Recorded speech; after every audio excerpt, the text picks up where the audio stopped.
வணக்கம் நண்பா. நான் உங்கள் ஜான் ஜேடி. ஜனநாயக படத்துக்கு சென்சார் கேட்டு போன வாட்டி பார்த்தீங்கன்னா, அந்த கோர்ட்ல ஒரு கேஸ் ஒண்ணு போயிட்டு இருந்தது. இப்ப பார்த்தீங்கன்னா 27ஆம் தேதி இதுக்கான அ நியூஸ் வரும் அப்படின்னு சொல்லி ரொம்ப எதிர்பார்த்தாங்க. நெறைய பேர் பார்த்தீங்கன்னா, இது பாசிட்டிவா வந்துரும். ஸோ கண்டிப்பா நல்ல விஷயம் வரும் அப்படின்னு சொல்லி எதிர்பார்த்தாங்க. ஆனா கடைசியில பார்த்தீங்கன்னா, இப்ப என்ன ஆயிடுச்சுன்னா, மறுபடியும் இது ஒத்தி வச்சிருக்காங்க. இதனால பார்த்தீங்கன்னா, இது மறுபடியும் முதல்ல இருந்து விசாரிக்கணும். மறுபடியும் முதல்ல இருந்து அந்த படத்துக்கு சென்சார் எப்படி இந்த படத்தை எப்படி எடுத்திருக்காங்க, அதுல என்னெல்லாம் விஷயங்கள் இருக்கு, இதெல்லாம் எப்படிலாம் மாத்தணும், அப்படி இதெல்லாம் விஷயம்லாம் கட் பண்ணணும் அப்படின்னு சொல்லி, இப்போ மறுபடியும் முதல்ல இருந்து இது பார்க்கணும்னு சொல்லிட்டாங்க. ஸோ 27ஆம் தேதி எனக்கு நல்ல ரிசல்ட் வரும். 30 படம் ரிலீஸ் ஆகும்னு நினைச்சிருந்தாங்க. இப்போ கடைசியில பார்த்தீங்கன்னா, இந்த டேட் இப்போ மாத்திருக்காங்க.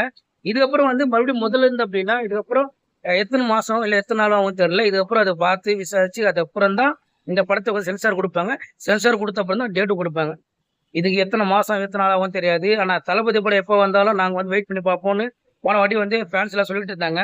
ஆனா இந்த அளவுக்கு மறுபடியும் ஒரு விஷயம் நடக்கும் அப்படின்னு சொல்லி எதிர்பார்த்திருக்க மாட்டாங்க. இப்ப அந்த மாதிரி ஆயிடுச்சு. இப்போ எவ்வளவு சீக்கிரத்துல கிடைக்கும்னு தெரியாது. ஸோ கண்டிப்பா நல்ல பதில் வரும் எதிர்பார்க்கிறோம். ஸோ இதை பத்தி உங்களுக்கு கருத்தை கமெண்ட் பண்ணுங்க. முடிஞ்ச சேனலை ஃபாலோ பண்ணிக்கோங்க.